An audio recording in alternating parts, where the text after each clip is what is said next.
আসসালামু আলাইকুম প্রিয় দর্শকবৃন্দ, আজকের ভিডিওতে আমি আপনাদেরকে জানাবো ফুলের গুটি আসার পরে গুটি রাখার জন্য আপনাদের যে ওষুধগুলো দিতে হবে। দেখছেন আমার বাগানে বলসুন্দরী কুল, কাশ্মীরি আপেল কুল এবং টক মিষ্টি কুলে গুটি অলরেডি চলে এসেছে। এই দেখেন, আল্লাহর রহমতে ভালো এসেছে। তবে গুটি রাখার জন্য আপনাদের যে ওষুধগুলো দিতে হবে, দেখেন গাছে কিন্তু অনেক পরিমাণ ফুল আছে। একটা গুটির আশেপাশে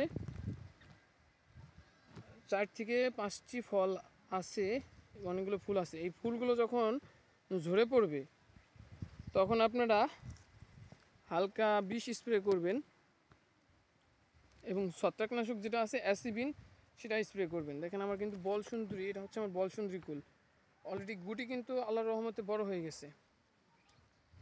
ছত্রাকনাশক অ্যাসিবিন এবং সেই সাথে আপনারা ফুলে হালকা কীটনাশক স্প্রে করবেন। এবং যে ফুলগুলো দেখা যাচ্ছে এই ফুলে কিন্তু আপনারা ফুল থাকা অবস্থায় কীটনাশক স্প্রে করবেন না।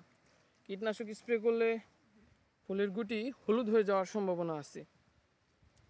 দেখেন আমার গাছে কিন্তু মাশাল্লাহ অনেক ভালোই গুটি এসেছে। এবং গাছের গোড়া একটু পরিচ্ছন্ন রাখবেন। এবং দেখেন এই যে এরকম ফুলগুলো অনেক কোঁকড়ানো মোকড়ানো হয়ে গেছে, এখানে কিন্তু ছত্রাকেরও আক্রমণ করেছে এবং সেই সাথে মাকড়েরও আক্রমণ হয়েছে। সেজন্য ফুলের গুটি আসার পরে আপনারা হালকা বিষ স্প্রে করবেন এবং ছত্রাকনাশক স্প্রে করবেন, তাহলে ফুলের গুটিগুলো থাকবে। এবং ফুলে আপনারা ফ্লোরা বা পিজিআর এগুলো স্প্রে করবেন। চিলেটেড জিঙ্ক স্প্রে করতে পারেন। আরেকটা জিনিস লক্ষ্য রাখবেন, ফুলের গুটি যেন হলুদ না হয়ে যায়।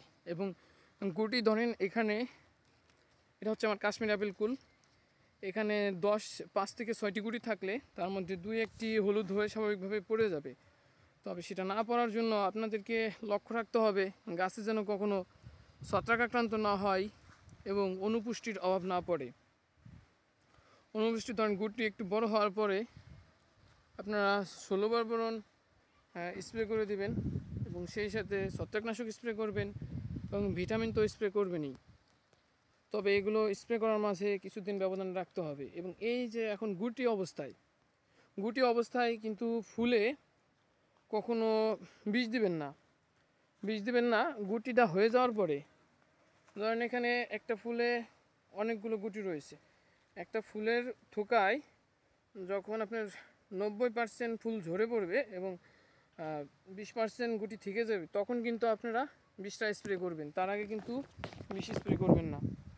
বিষ স্প্রে করলে হয় ফুল ঝরে যেতে পারে এবং সেই সাথে ফুলের যে গুটিগুলো রয়েছে সেগুলো কিন্তু হলুদ হয়ে যেতে পারে।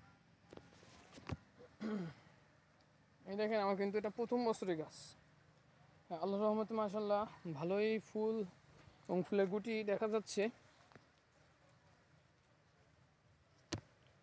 এবং আমার গাছের গোড়া কিন্তু পরিষ্কার রাখা, আপনারা যত সম্ভব চেষ্টা করবেন গাছের আশেপাশে পরিষ্কার রাখার জন্য। এবং আশেপাশ পরিষ্কার থাকলে হয় কি, দেখেন এই যে একটা বড়ই দেখছেন, এই বড়ইতে যে পোকাগুলো হয়, আসলে ঘাসে কিন্তু অনেক কীট পতঙ্গ বসবাস করে, অনেক সময় ছটকা, তারপরে মাকড়, বিভিন্ন রকমের পোকামাকড়ে কিন্তু এই ফুলে আক্রান্ত হতে পারে, গাছে আক্রান্ত হতে পারে। অনেক সময় যে বিছাগুলো রয়েছে, বিছা পোকা ফল খেয়ে ফেলে, ফুল খেয়ে ফেলে। সেজন্য চেষ্টা করবেন যে গাছের গোড়া পরিষ্কার রাখার জন্য হয়তো বনমারা বীজ দিবেন।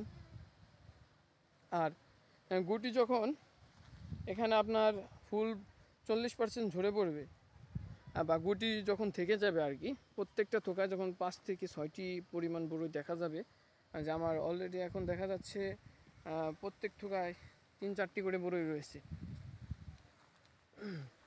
3-4টি করে বড়ই কিন্তু আলহামদুলিল্লাহ মাশাআল্লাহ রয়েছে এবং গুটিও কিন্তু দেখা যাচ্ছে। এবং এখন আপনারা কিন্তু বীজ দেবেন না। বীজ দিলে হতে পারে কি, আপনার যে গুটিগুলো দেখা যাচ্ছে এই গুটিগুলো কিন্তু হলুদ হয়ে যেতে পারে এবং কিছুদিন পরে যখন গুটি আসার প্রায় 10 থেকে 15 দিন পরে আপনারা ছত্রাকনাশক স্প্রে করবেন। ছত্রাকনাশকের মধ্যে রয়েছে আপনার ম্যানকোজেব, যেটা এন্ডোফিল নামেও পরিচিত, আর বিভিন্ন কোম্পানির বিভিন্ন ট্রেড নাম রয়েছে। আর আপনার বাগানের কী অবস্থা এটা অবশ্যই কমেন্ট করে জানাবেন, এবং ভিডিওটি ভালো লাগলে অবশ্যই সাবস্ক্রাইব করবেন। আমার বাগানে মাশাআল্লাহ অনেক পরিমাণ গুটি দেখা যাচ্ছে,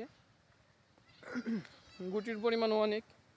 আমি কিন্তু আমাদের বাগানে আমি 2বার ছত্রাকনাশক স্প্রে করেছি, এবং সেই সাথে সিলেটেড জিঙ্ক ছত্রাকনাশকের সাথে মিশিয়ে ব্যবহার করেছি, এবং একবার ভিটামিন ব্যবহার করছি।